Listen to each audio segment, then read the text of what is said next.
kulankan oo ka dhacay aqalka madaxtooyada ayaa madaxweyne Farmaajo waxa uu kaga digay dhibka uu leeyahay musuqmaasuqa isagoo hoosta ka xariiqay in musuqa uu yahay mid baabi'iyo danta guud waxaana dhanka kale uga baaqay howlwadeennada maamulka gobolka Banaadir inay si kororsadaan aqoontooda ayna ilaaliyaan mas'uuliyadda saaran wuxuu u duminayaa dan isaga gaar ah uu leeyahay oo kooban oo maxay tahay guri dhiso guriga xagee ka dhisanaysaa haddii magaalada quruntay caruurtaada xagee iskoolka aadayn haddii aad jeebka gashay guri ku dhisatay macallinkii wixii la siin lahaa ama iskoolka loogu dhisi lahaa marka qofkaasna waa qof maan gaaban umad uma adeegi karo waa qof dan shakhsi ah ka shaqeeya qof kasta halkan fadhiya waxaan iska aaminsanahay ama qiyaasina inuu aqoontiis ku yimid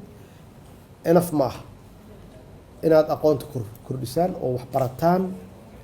madaxweynaha ayaa dhanka kale soo hadal qaaday mashruuca isxilqaan oo ah mid dib loogu dhisayo xarumihii lagu qaban jiray adeegyada bulshada isagoo mashruucaas ku tilmaamay mid ka madax banaan siyaasadda waa mid ummadda oo dhan ka dhaxeeya oo aan oran karno qof walba waxa ku darsado dariskaaga bilicdiisa iyo magaaladan quruxdeeda waa sharafkaaga iyo wanaagiisa ugu dambeyn madaxweynaha dalka mudane maxamed cabdullaahi farmaajo ayaa xasuusiyay in shaqaalaha dawladda ay yihiin oo adeegayaasha shacabka aan loo abuurin jawi madaxtinimo anaa ugu sarreeya wax public servant ah oo ummadda ay u doorteen ama xilal ugu dhiibteen inay u adeegaan oo dib ugu soo celiyaan shaqaalaanna kulli shaqaalaad tihiin markii dadka idin yimaadaan madax uma tihiin oo aad maxaan ku rahdaa aad siinaysaan adeeg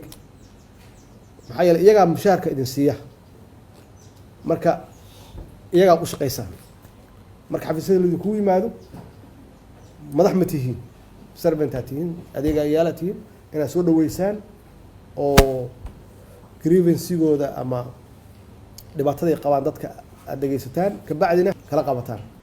mahad maxamed cabdiraxmaan mahad mutawakil Shabeelle